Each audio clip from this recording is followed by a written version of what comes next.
I met Sergio in Caldwell Music, downtown. Had to be the 70s at some point.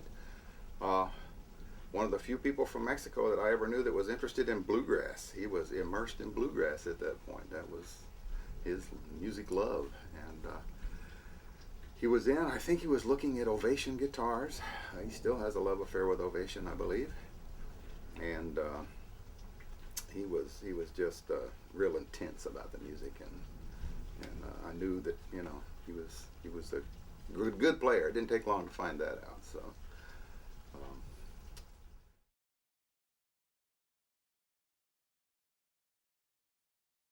well, we spent quite a bit of time together at the Pioneer House restaurant. Tennessee Valley Authority was the dominant, one of the only bluegrass bands around here at the time, I guess, other than garage bands.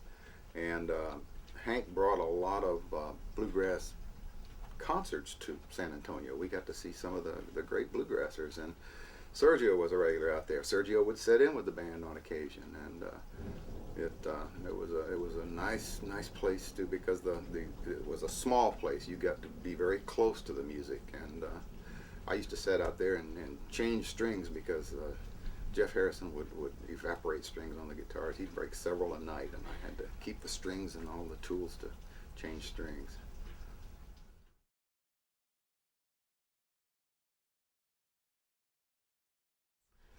Well, when I heard, I was not aware that they had decided to become a unit for a while, but when I did hear, it made all the sense in the world, because you know, both great acoustic players, and by then Sergio had come from the bluegrass to the Hispanic movement music, and they were bringing me flamenco guitars to install pickups in, guitars that were traditionally only acoustic, and to try to put a pickup in some of those guitars was a very difficult job, but the resulting sound was worth the effort. So, and then I heard that not only were they receiving great interest in the music world, they had landed a record contract, which nobody from around here ever gets to do. That's a very rare thing for San Antonio people to actually get a recording contract. And then I started adding records to my record collection from Lara Reyes to go with the records I had from Sergio with the Hillside Country Band as a bluegrass player, and develop a little history for Sergio.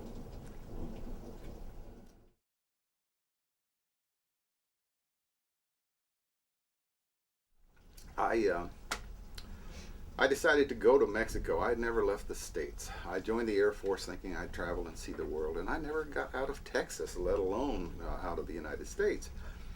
And by then, Sergio and I were pretty good friends, and he told me, you know, if you ever come, look me up. And I said, what? Why not? So I sold a very beautiful, rare National triple resonator, all engraved instrument that I had, put the money in my pocket, and came to Mexico. I got to Mexico City. I called Sergio.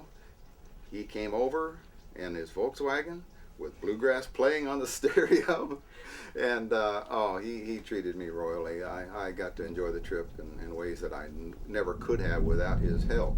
He showed me places, took me places, and we went to Cuernavaca to the family's summer home, and played. We sat and played together.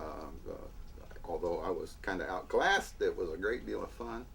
And then I went on from there down to Oaxaca and came home, and to this day, it's still the most exciting and the biggest excursion of my life.